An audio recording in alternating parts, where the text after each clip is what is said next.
நம்ம அந்தமான் தீவுகளில் north sentinel island அப்படின்னு ஒரு ஐலாண்ட் இருக்குது. அதில் பழங்குடி மக்கள் வாழ்கிறாங்க. இவங்க வெளியிலேருந்து யாராவது மனிதர்கள் அவங்கள தேடி போனால் அடித்து கொண்டுருவாங்க. ஏன்னா அவங்க பழங்குடியினர். அது ஓகேங்க.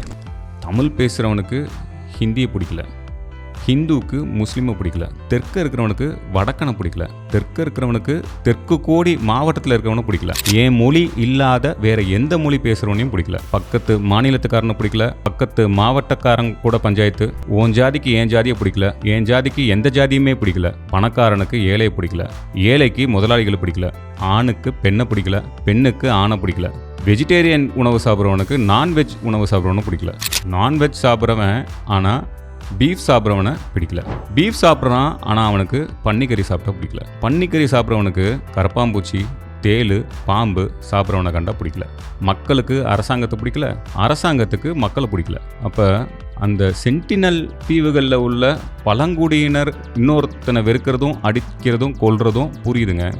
ஆனால் மனுஷன்ற பேரில் சக மனுஷனை மனுஷனாவே பார்க்காத நம்மளெல்லாம் என்னன்னு சொல்கிறது? ஒரு மனுஷனை மனுஷனாக பார்க்காம அவனோட ஜாதி ரீதியாக, முதல் பார்வையிலேயே அவனோட ஜாதி ரீதியாக பார்க்க முடியுது, அவன் போட்டிருக்க உடையை வச்சு அவனை மத ரீதியாக பார்க்க முடியுது, இல்லைனா ஒருத்தனை பார்த்ததுமே அவனை ஒரு வேற்று கிரகவாசி மாதிரி உங்களால் பார்க்க முடியுதுன்னா கண்டிப்பாக இன்னும் நீங்கள் முழுசாக மனிதனாக மாறலை. இன்னமும் ஒரு பழங்குடி மனிதனாவோ இல்லைனா ஒரு மிருகமாவோ தான் இருக்கீங்க. இதுதான் அர்த்தம். இதை பற்றி டீட்டெயிலாக புரிஞ்சுக்கலாம். வாங்க கண்டென்ட்குள்ள போய். இப்போ இந்த அந்தமான் பக்கத்தில் இருக்கிற இந்த சென்டினல் ஐலாண்ட்ஸ் அப்படின்ற இடத்துல அது வந்து ஒரு தீவு. அந்த தீவில் வந்து பழங்குடி மக்கள் வாழ்கிறாங்க. உலகத்தில் இந்த மாதிரி பழங்குடி மக்கள், அதாவது ஒரு நாகரிகம் உள்ள மனிதர்கள் கூட தொடர்பில்லாத சில பழங்குடி மக்கள் இன்னமும் உலகத்தில் அங்கங்கே வாழ்கிறாங்க. அதில் நம்ம அந்தமான் தீவுகளில் ஒரு தீவு இந்த சென்டினல் ஐலாண்ட். அங்கே இதே மாதிரி பழங்குடி மக்கள் ரொம்ப வருஷமாக வாழ்கிறாங்க. பொதுமக்களோட தொடர்பே இல்லாமல் அவங்க ஒதுங்கி தனிமையாக வாழ்கிறாங்க. இந்திய அரசாங்கமும் அவங்கள போய் யாரும் பார்க்கக்கூடாது அப்படின்னு ஒரு தடை விதிச்சிருக்காங்க. யாருமே போய் பார்க்க முடியாது. இடையிடையில் சிலர் வந்து ஆர்வ கோளாறுல இல்லை ஏதோ ஒரு காரணத்தில் அரசாங்கத்துக்கும் தெரியாமல் அந்த மக்களை பார்க்கறதுக்கு முயற்சி பண்ணி போயிருக்காங்க. அப்படி போகும்போது யாராவது போனால் அந்த மனிதர்கள் என்ன பண்ணுறாங்க, அங்கே இருக்க காட்டுவாசிகள் அவங்க என்ன பண்ணுவாங்கன்னா அடிச்சு கொண்டுருவாங்க. கரெக்டா?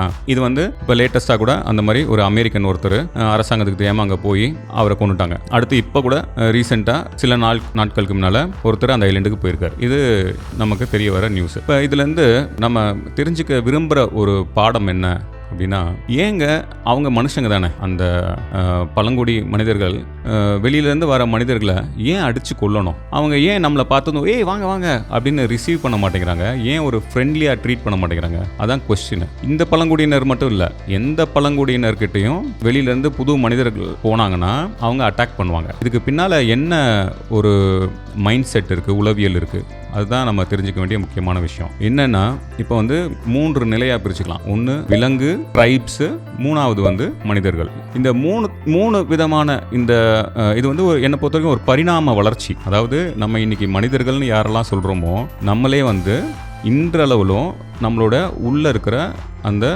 இயற்கை கொடுத்த ஒரு சாஃப்ட்வேர் அப்படின்றது, நம்மளோட இன்ஸ்டிங்க்ட் அப்படிங்கிறது வந்து ஒரு சாதாரண ஒரு விலங்கு, ஒரு அனிமலுக்கு காட்டில் இருக்கிற அதே இன்ஸ்டிங்க்ட் தான் இன்னைக்கு வரைக்கும் நமக்குள்ளே இருக்குது. அப்போ மனிதம் அப்படிங்கிறது எங்கேருந்து வருது அப்படின்னு பார்த்தா, மனிதம் அப்படிங்கிறது வந்து இந்த மனிதர்கள் இது வரைக்கும் அவங்களோட இந்த லைஃப் டைம்லேயே நம்ம கண்டுபிடிச்ச மிக முக்கியமான மிக அரிதான ஒரு சாஃப்ட்வேர் தான் ஹியூமனிட்டி. இது வரைக்கும் மனிதர்கள் கண்டுபிடிச்ச இருக்கிறதுலே சொஃபிஸ்டிகேட்டட் ரொம்ப ஸ்பெஷல் ஒரு சாஃப்ட்வேர் அப்படின்றது தான் ஹியூமனிட்டி. அப்படின்னா என்ன அர்த்தம் நான் சொல்ல வரேன்னா, பேசிக்காக நமக்குள்ளேயும் நம்மளோட இன்ஸ்டிங்க்ட் வந்து ஒரு விலங்கியல் இன்ஸ்டிங்க்ட் தான் நமக்கு இருக்குது. அப்போ மனிதம் அப்படிங்கிறது வந்து பரிணாம வளர்ச்சியில் பல ஆயிரம் வருஷங்களாக தொடர் முயற்சியில் நம்ம வந்து மனிதனாக ஒரு ஆர்டிஃபிஷியல் ஒரு லிவிங் பீயிங்காக உருமாறுறோம். அப்போ நம்மளோட சிந்தனைகளும் ஆர்டிஃபிஷியலாக இருக்குது, நம்மளோட எண்ணங்களும் ஆர்டிஃபிஷியலாக இருக்குது.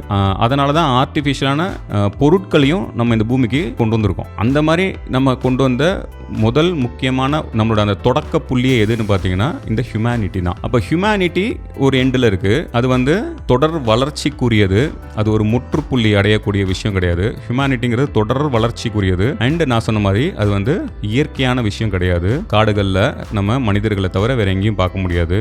அது வந்து ஒரு ஆர்டிஃபிஷியலான விஷயம் ஹியூமனிட்டிங்கிறது. அப்போ அந்த ஹியூமனிட்டி எங்கேருந்து பிறந்திருக்கு அப்படின்னு பார்த்தீங்கன்னா ஒரு விலங்குக்கு இருக்கக்கூடிய இன்ஸ்டிங்க்ட் தான் நமக்கும் இருக்குது. அந்த இன்ஸ்டிங்க்ட் மேலே சூப்பர்ஃபிஷியலாக நம்மளே கண்டிஷன் பண்ணி கண்டிஷனாக தொடர் பயிற்சி என்ன பண்ணுறோன்னா நம்மளோட இன்ஸ்டிங்க்ட்டுக்கு அகெயின்ஸ்டாக நம்ம வந்து நன்மைக்காக நம்ம கண்டிஷன் பண்ணிக்கிறோம். எப்படி கண்டிஷன் பண்ணிக்கிறோம்னா ஒரு ஹியூமனாக கண்டிஷன் பண்ணிக்கிறோம். இதுதான் ஒரு ஹியூமனுக்கும் ஒரு விலங்குக்கும் உள்ள வித்தியாசம். இப்போ இதை நல்லா புரிகிற மாதிரி சொல்லணும் அப்படின்னா காட்டு யானை நமக்கு தெரியும், அது இயற்கையான ஒரு விலங்கு.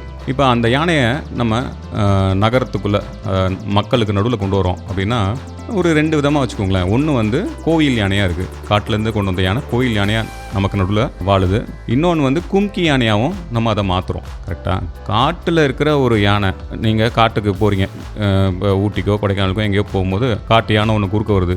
மனுஷன் என்ன பண்ணுவான்? அலறி அடித்து ஓடுவான். அந்த யானை என்ன பண்ணும்? ஒன்று இந்த மனுஷனை விரட்டி அடிக்கும், அப்படி இல்லை சில நேரங்களில் மனுஷங்க கூட்டமாக இருக்கிறது, பெரிய பெரிய லாரி கார்லன்னு இருக்கிறத பார்த்தா யானை பயந்து ஓடிடும். ஸோ ஒரு காட்டு விலங்குக்கு இயற்கையான உள் உணர்வு அப்படிங்கிறது என்னென்னா சர்வைவல் ஆஃப் தி ஃபிட்டஸ்ட். அப்போனா எந்த ஒரு காட்டு விலங்கும் என்ன பண்ணுன்னா எதிரி பலவீனமாக இருந்தால் விரட்டி அடிக்கும், எதிரி கொஞ்சம் ஸ்ட்ராங்காக இருக்கிற மாதிரி தெரிஞ்சிச்சுன்னா பயந்து ஓடும். சர்வைவல் ஆஃப் தி ஃபிட்டஸ்ட் அப்படின்னு சொல்லுவாங்க. இதுதான் எல்லா உயிரினத்துக்கும் இயற்கை கொடுத்த ஒரு ரொம்ப முக்கியமான இன்ஸ்டிங்க்ட். அப்படின்னா இயற்கையோட சாஃப்ட்வேர் இதுதான்.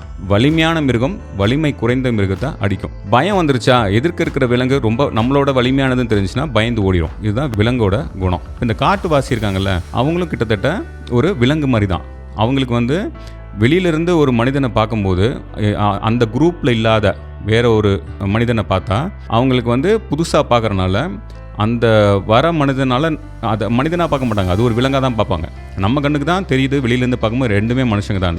கரெக்டாக காட்டுவாசி இருந்தால் மனுஷனாக இருந்தால் எல்லாமே மனுஷங்க தானே நம்ம நினைக்கிறோம். ஆனால் அந்த ஒரு காட்டுவாசின்னும் போது அவங்களுக்கு உள்ளுக்குள்ளே இருக்கிற அந்த உணர்வு வந்து இன்ஸ்டிங்க்ட்.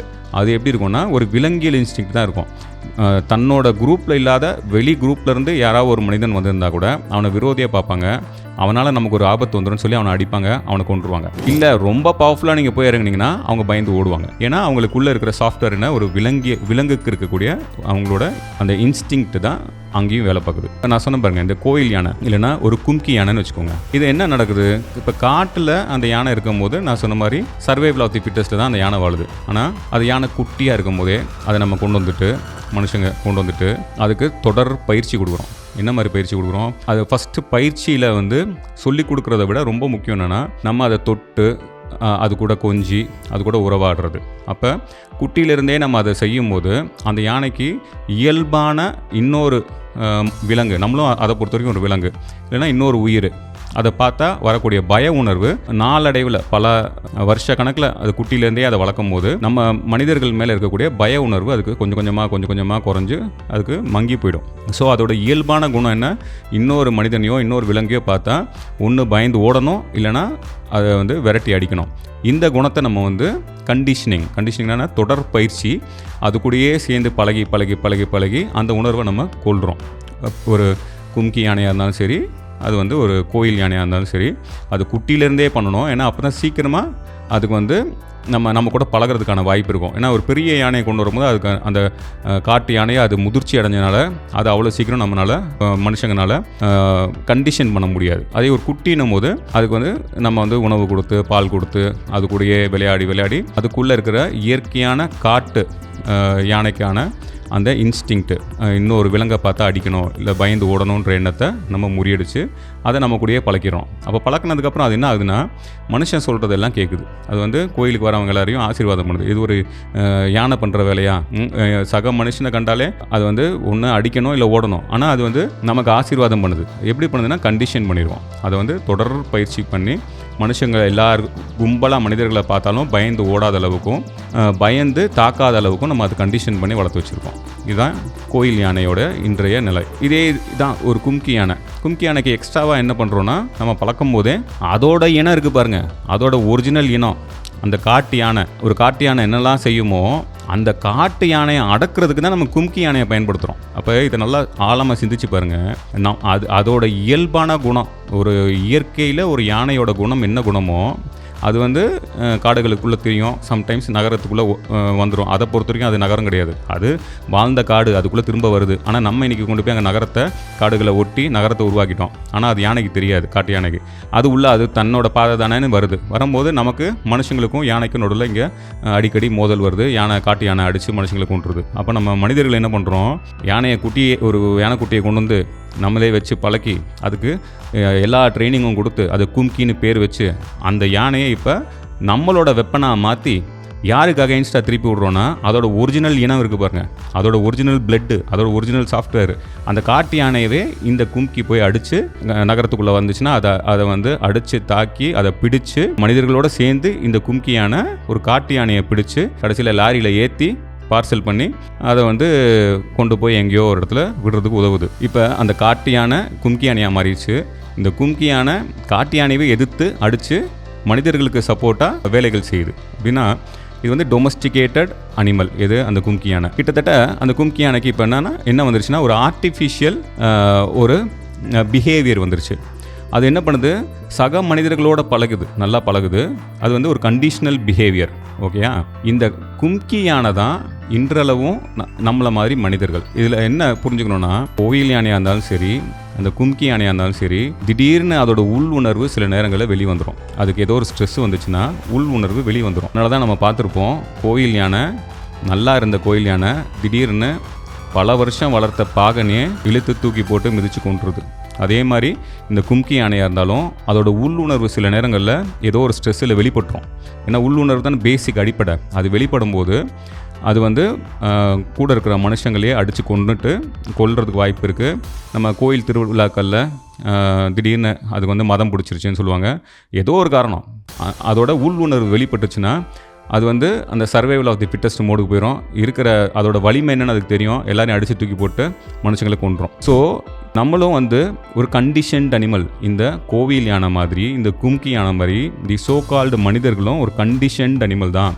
நம்மளோட உள் உணர்வு காட்டுக்குள்ளே இருக்கிற அந்த யானைக்கு இருக்கிற மாதிரியே ஒரு விலங்கியல் உணர்வு தான் நமக்குள்ளேயும் இருக்குது. அப்போ இன்றைக்கி நம்ம மனுஷனாக வாழ்கிறோம் அப்படிங்கிறது வந்து வெல் ட்ரெயின்டு ஒரு டொமஸ்டிக் அனிமலாக பலாயிரம் வருஷமாக ட்ரெயின் பண்ணி ஒரு ஆர்டிஃபிஷியலாக இந்த ஒரு ஹியூமனிட்டியை நம்ம வளர்த்துக்கிட்டே போகிறோம். அதனால தான் இன்றைக்களவும் மனுஷன் வந்து அவனோட உள்ளுணர்வின் படியில் என்ன பண்ணுறான், தன்னோட குரூப் இல்லாத வேற ஒரு குரூப்பை எதிரியாக பார்க்குற மனப்பான்மை வருது. வேறு மொழியை பார்க்குறவனுக்கும் வேறு மொழி பேசுகிறவனை கண்டா பிடிக்க மாட்டேங்குது, வெறுப்புணர்ச்சி வருது. ஏன் வருதுன்னா, உள்ளுக்குள்ளே இருக்க அந்த animal instinct the so called மனிதர்களுக்கு சில பேருக்கு கொஞ்சம் அதிகம் இருக்குது. அவங்களுக்கு என்ன புரியலன்னா, இது என்னோட உள்ளுணர்வே எனக்கு அவனை கண்டாலே பிடிக்கலப்பா அப்படின்னு சொல்கிறது ஈஸி. ஏன்னா உள்ளே இருக்கிறது மிருகம் தான், மிருகத்துக்கு இன்னொரு மனுஷனை பிடிக்காது. ஆனால் நீ என்ன புரிஞ்சுக்கணுன்னா, இது சொசைட்டி வந்து நம்ம எல்லோரும் ஒன்றா சேர்ந்து வாழ்கிறதுக்கு இங்கே இருக்கோம். ஹியூமனிட்டி அப்படின்றது என்னென்னா லிவிங் லைஃப் பை ஷேரிங். இதுதான் மனுஷன் கண்டுபிடிச்ச கண்டுபிடிப்புலேயே மிக அருமையான கண்டுபிடிப்பு. எந்த உள்ளுணர்வை உடைச்சிட்டு லிவிங் லைஃப் பை ஷேரிங், அதான் ஹியூமனிட்டி. அதை எதை உடைச்சிட்டு கண்டுபிடிச்சிருக்கான்னா, சர்வைவல் ஆஃப் தி ஃபிட்டஸ்ட். நான் வலிமையானவன், வலிமை கம்மியாக இருக்கவன் அடித்து கொள்ளுவேன், இல்லை வலிமையாக இருக்கவனை கண்டா ஓடுவேன்ற நிலை இருக்குல்ல, அதுதான் நம்மளோட உள்ளுணர்வு. அதை கொண்டுட்டு மனுஷன் கொண்டு வந்த அற்புதமான படைப்பு தான் லிவிங் லைஃப் பை ஷேரிங். அப்படி நம்ம ஷேர் பண்ணி ஒருத்தரோட திறமையை இன்னொருத்தர் ஷேர் பண்ணிக்கலாம், கூட்டாக சேர்ந்து எல்லாரும் உழைக்கலாம். நீ வேற கூட்டத்திலேருந்து வந்தவன் ஆளாக இருந்தாலும் சரி, வேற மொழி பேசுகிறவனாக இருந்தாலும் சரி, வேற மாநிலத்துக்காரனாக இருந்தாலும் சரி, வேற நாட்டுக்காரனாக இருந்தாலும் சரி, யாராக இருந்தாலும் நம்ம எல்லாரும் ஒன்றா சேர்ந்து வேலை பார்க்கலாம் அப்படின்னு வேலை பார்க்குறதுனால தான் இன்றைக்கி இந்த பிளானட் எர்த்தையும் தாண்டி மார்ஸ், ஜூபிட்டர்னு நம்ம ராக்கெட் விட்டுக்கிட்டு இருக்கோம். அது வந்து ஒரு தனி மிருகத்தால் செய்யவே முடியாது. எவ்வளோ வலிமையான யானையாலையும் செய்ய முடியாது, புலியாலையும் செய்ய முடியாது, சிங்கத்தாலையும் செய்ய முடியாது. மனுஷன் செய்கிறானா காரணம் என்னென்னா, அந்த சர்வைவல் ஆஃப் தி ஃபிட்டஸ்ட்ன்ற அந்த ஃபார்முலாவை உடச்சி, இன்றைக்கி வரைக்கும் அவனுக்குள்ளே இருக்குது இன்ஸ்டிங்க்டில், அதை உடச்சி அதுக்கு மேலே அவன் உருவாக்கின ஒரு சாஃப்ட்வேர், இந்த உலகத்திலே பவர்ஃபுல் சாஃப்ட்வேர் என்னென்னா மனிதம், humanity, living life by sharing. அதனால தான் இன்றைக்கி எல்லா விஷயங்கள்லையும் எந்த ஒரு மிருகத்தை விடையும் மனுஷன் வந்து பலாயிரம் மடங்கு எண்ணங்களாலையும் சிந்தனைகளாலையும் வலிமையானவனாக இருக்கிறான். அப்போ அதை நம்ம புரிஞ்சுக்கணும். அப்போ இந்த சென்டினல் தீவில் இருக்கிற பழங்குடி மக்கள் இன்னொரு மனுஷனை கண்டாலே அடித்து கொள்கிறானே, அதே வேலையை மனிதர்கள்னு சொல்லிட்டு சிவிலைஸ்டு சொசைட்டிக்குள்ளேயும் இன்னைக்கு வரைக்கும் கூட நமக்குள்ள சில பேருக்கு என்ன இருக்குன்னா, இன்னொரு மொழி பேசுகிறவனை கண்டா பிடிக்கல, மாநிலத்துக்காரனை பிடிக்கல, இன்னொரு நாட்டுக்காரனை பிடிக்கல. இந்த மாதிரி வேற்றுமையோடு நம்ம பார்க்குறது வந்து நமக்குள்ளே இருக்கிற அந்த அனிமல் இன்ஸ்டிங்க்ட் பண்ணுற வேலை. அதை கொன்னுட்டு மனிதம் வளர்க்கணும். மனிதம் வளர்ப்போம். நன்றி.